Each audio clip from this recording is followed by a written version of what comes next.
What's happening in Burkina Faso must be supported. What's happening in Mali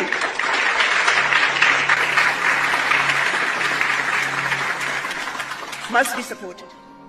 What's happening in Niger must be supported. If you care the least bit about our future, how else are we going to get France out of Africa? How else are we going to get Britain, Germany, all those former colonizers? They're now in as multinationals, siphoning billions out of Africa, using safe havens to hide their returns.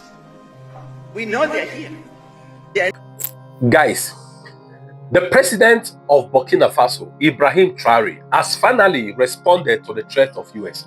Guys, this video is worth watching. Before then, there are some few clips I just want you to take a look at. These are some top leaders of Africa speaking in favor of President of Burkina Faso in the person of Ibrahim Traore.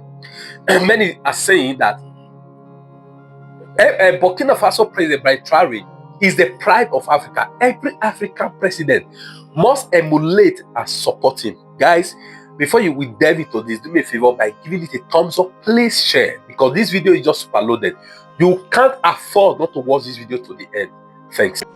What's happening in Burkina Faso must be supported. What's happening in Mali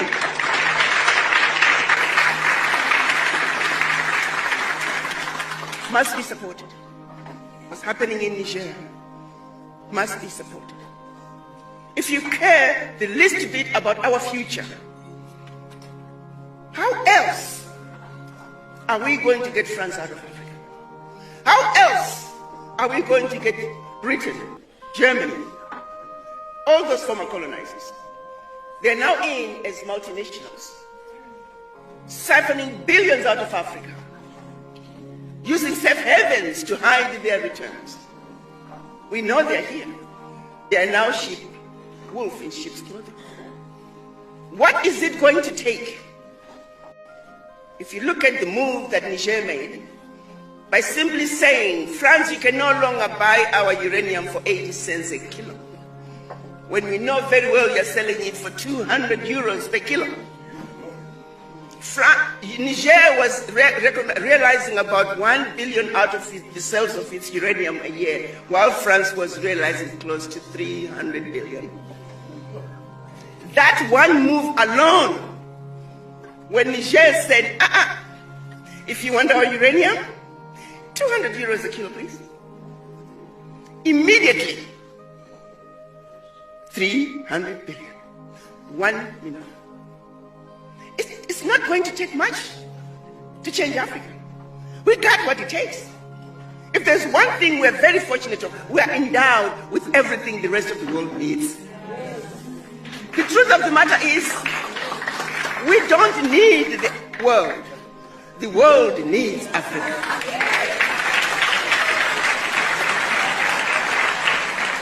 But do we really know that and believe in it and are ready to stand up and proclaim who we are? Very, very brief. It's about Ibrahim Traore, the Burkina Faso president. I have to say I was very, very disappointed. Very, very disappointed to hear that Burkina Faso citizens abroad were protesting against his government. How can you protest against someone who is effectively changing geopolitics in Africa?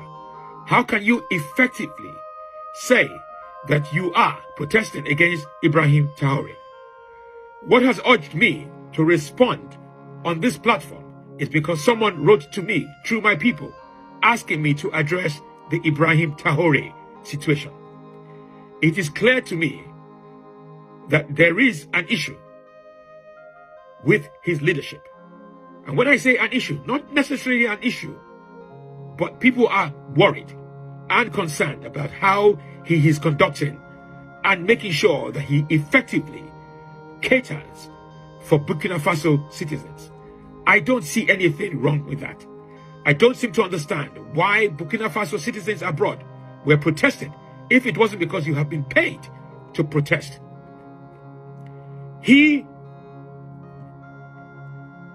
in my view, from what we can gather, has had 18 assassination attempts.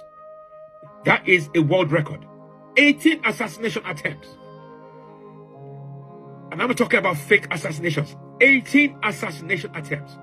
That is worrying. I'm calling on all African leaders to do what we can to protect Ibrahim Traore. I know that not all African leaders support the way he has taken over power. But it is clear to me, and it is clear to those who want to get rid of him, and those protesting, and those who support him, that he is very, very effective as a leader.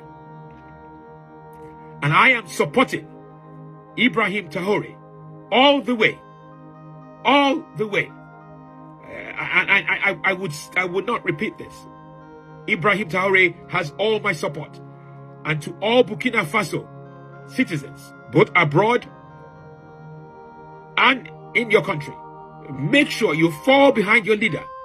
What we are experiencing in Africa is great. He's changing geopolitics for the better. And for those who are planning assassination attempts and assassination coups, it will not work. It will not work. Africa must protect Ibrahim Traore. Thank you. Our country has long been in a very complicated system. Most of you who are young like me, we were born into this system. But that's not what can allow Burkina to thrive. Because in this situation there are only two cases. Either we accept to fight or we remain slaves forever. I told you once, there are those who are slaves in their minds. They can only serve their master. And those people try every time to manipulate you. You must advise each other. Because every situation can be exploited by these enemies of the nation to try to discourage you, to demotivate you. So you must advise each other and not pay attention to certain remarks, even on some media. Not everyone is obliged to be patriotic. You are the first patriots. You have decided to defend the homeland. There is nothing better than that. Those who want to support you, let them support you. Those who want to discourage you through writings, you must close your ears and move forward. As for those, we will fight them here.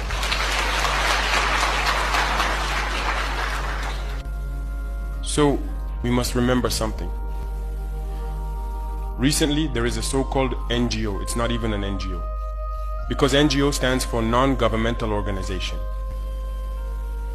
They are not non-governmental because they are funded by a federal budget, by a state. This so-called NGO produces reports claiming that the FDS and the VDP commit abuses. It went in here, it came out there. It's to tarnish your morale. It's to scare you, to prevent you from being able to fight. No. Moreover, we are going to file a complaint against this NGO because people need to understand something. What is happening to us here? It's true that they have manipulated part of our populations in the Sahel here, but they didn't have that kind of weaponry. What brought such significant weaponry into their ranks? It's Libya. Who destroyed Libya? It's this NGO, the same NGO that made false reports and gave them to those who wanted to create a rebellion so that people would intervene and overthrow Gaddafi. And the powder keg ended up being poured into the Sahel. These millions of lives that have been taken in the Sahel, we must file a complaint against this NGO because it is responsible for these false reports it made to support this thesis of attacking Libya. They have no moral lessons to give us. Look at the world. Let them go defend human rights all over the world first before coming here. We are fortunate to have similar situations. In this world, you voluntarily committed yourselves. There are countries where people are forcibly taken, killed. You leave or you die. Others, even while trying to flee, end up dying. They don't talk about human rights because these people see us as subhumans. They see us as slaves. That's how it is in their minds. They have never changed their mindset, but it's up to us to show them that we are not slaves and we will never accept this state of affairs. So don't be fooled by the stories they tell to anyone who will listen. You must stay focused on your fight.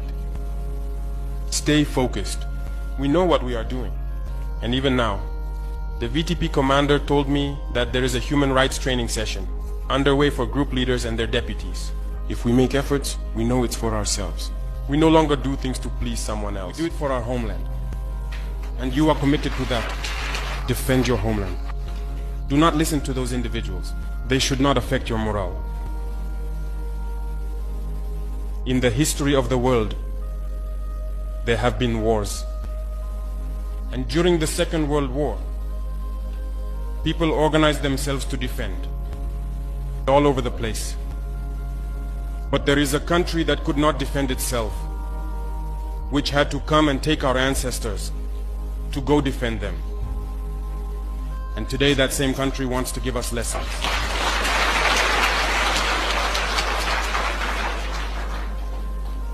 The pot calling the kettle black. No. You are the descendants of those same ancestors who went to defend others, who liberated the world from Nazism. Today you are fighting for your lands. These same individuals dare to create terms to tarnish you. We oppose this. We will never agree. Continue to defend your lands. It is your wealth that interests these people. It's our gold, it's our minerals that interest them. Otherwise, why come and drive out entire villages to seize our lands? So we will fight and we will reclaim our lands, our wealth. It belongs to us. It's for us. It will benefit us and our children. I therefore encourage you to remember that this war is to free us from slavery. It's for our independence. And you must keep your spirits high, stay strong.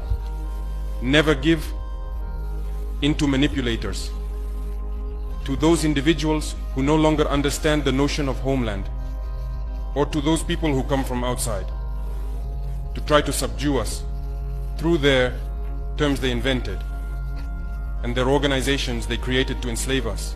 Fight, move forward, do everything you can. Draw, as I said, from your cultural resources, from what you have been shaped by since the village. Draw from it and wage this war. Stay focused and stay strong.